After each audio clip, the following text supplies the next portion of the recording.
The Duchess of Edinburgh has become the first British royal to visit Ukraine since the start of the Russian invasion.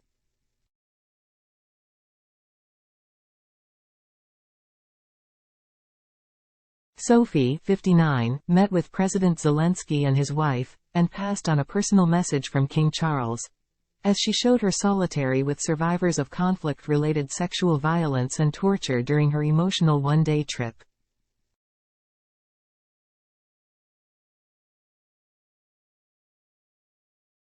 The mother of two traveled in her role as champion of the UK's Preventing Sexual Violence in Conflict initiative and the Women, Peace and Security agenda.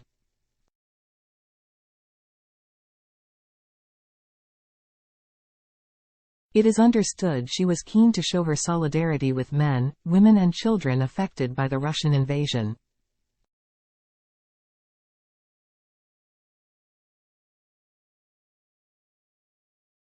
She arrived in the country on the same day. At least 4 people were killed in a barrage of Russian missile strike in the Ukrainian port city of Odessa, nearly 300 miles away.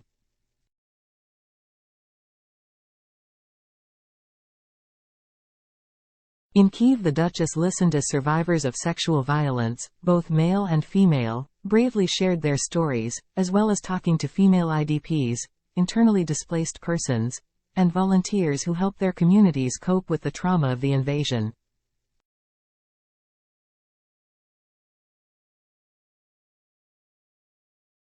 She also met with children who have now been safely returned to Ukraine, after being forcibly separated from their families and deported by Russia as part of a sustained campaign to erase Ukrainian culture.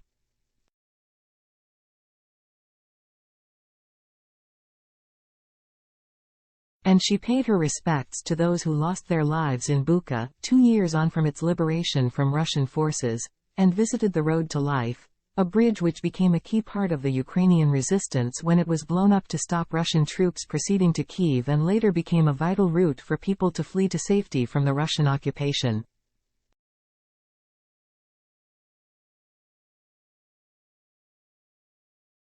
It is understood she was particularly keen to show her support for Ukrainian women who have played important roles in the conflict and community recovery, and held a meeting with female volunteers who help their communities cope with the aftermath of the attacks with mental health care activities for children.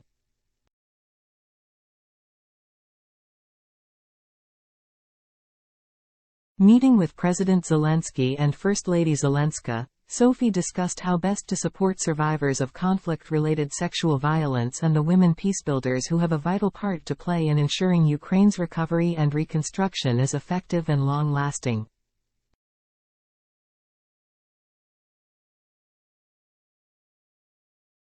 Speaking at a conference last month, Her Royal Highness said, "Survivors here and around the world have spoken out so bravely about their experiences.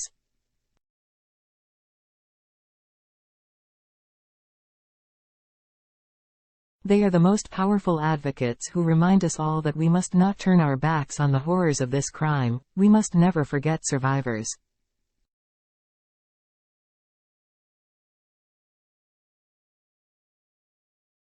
Rather, we must stand shoulder to shoulder with all survivors to secure justice and holistic redress, and ensure that this crime isn't an accepted part of conflict.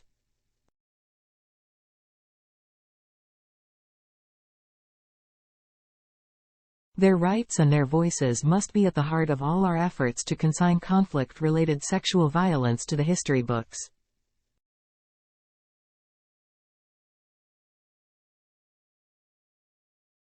Since 2022, the UK has pledged over £4.7 billion in non-military support to Ukraine.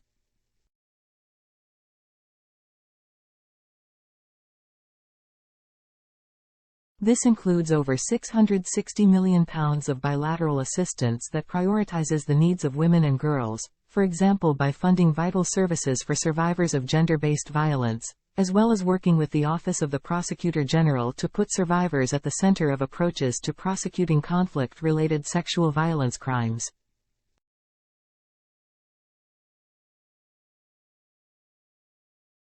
The UK is also working with international partners to hold those responsible for atrocities to account.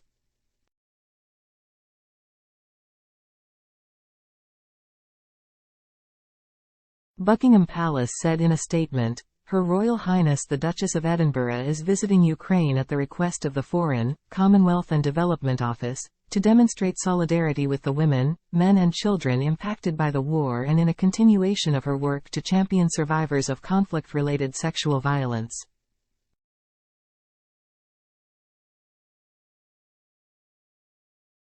Her Royal Highness this morning met the President and First Lady of Ukraine and delivered a message to them on behalf of His Majesty the King.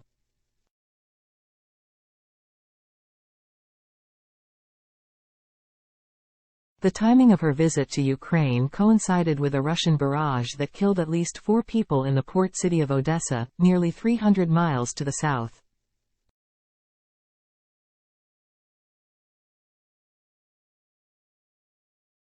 A turreted Gothic-style building owned by the Odessa Law Academy, known locally as the Harry Potter Castle, was seen in flames after the strike on the crucial port city.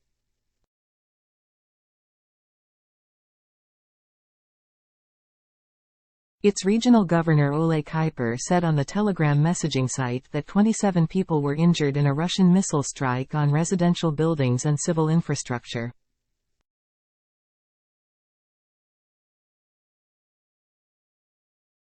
He said, 3 women and a man were killed.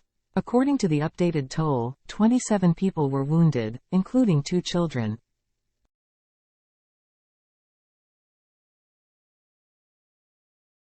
And a pregnant woman. 4 of the wounded are in a serious condition. Doctors are fighting to save their lives.